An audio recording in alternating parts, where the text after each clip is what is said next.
Hello, today is October 12th, 2024. We have to start with our disclaimer. Remember, my calls could be completely wrong, and please trade at your own risk. This is going to be a prediction for Monday, which is October 14th, but I want to point out that since Milton hit Wednesday, I've had no power, no internet. I simply cannot follow the market as closely as I would like. I'm recording this in a public area, and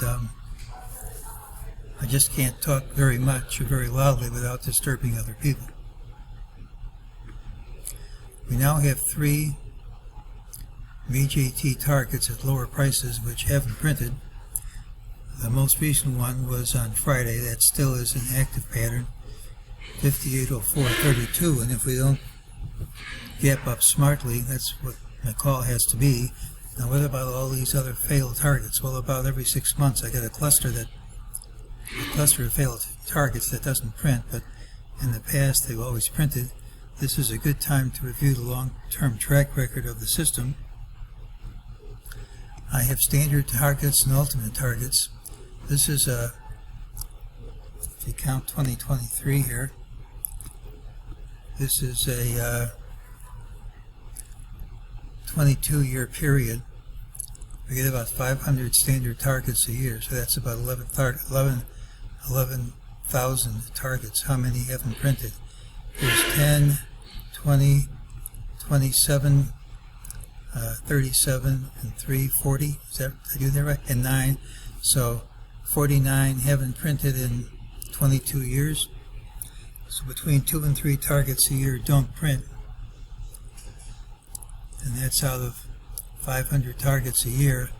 So just because these didn't print when we'd like them to, doesn't mean they won't be seen. This is the only active one, but I personally don't think we'll have to wait too long to see these, even though that's not what the system says. MEJT says this last rally is not the real thing. That gives us the target, 5804.32.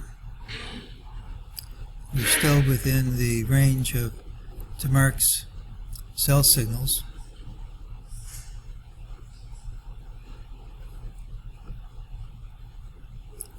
We're still right at our trendline resistance. We're still at the target of the diamond on stilts pattern, Fibonacci target. I can't say this count's been ruled out, the alternate one.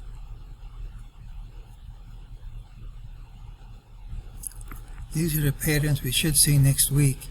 We hit a new high on the 11th, which was Friday. If that high holds, then Christopher Carolyn's work nailed the top, even though I don't think it's the top. And if we start down, that was a darn good call. That's an if. So Monday's pattern has the early low, which doesn't tell us where we open. We have a lower target. If we don't get up smartly, the rules call for it to print. The equity only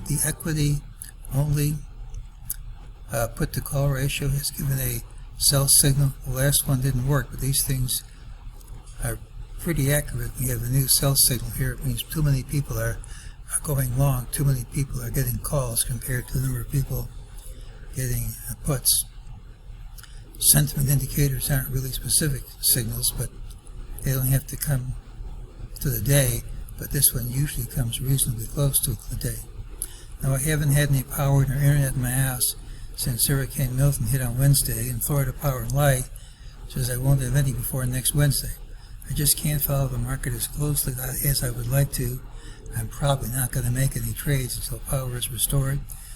I'm recording this in a public room. I just can't talk like this much without disturbing other people. The room's pretty empty right now. I'm not going to be that lucky all the time.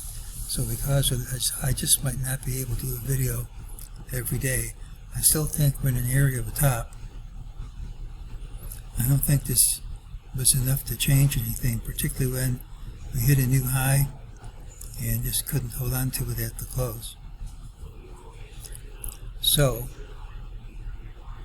Monday's pattern has the early low. We have a lower target. These things should print at some time, and that's today's call.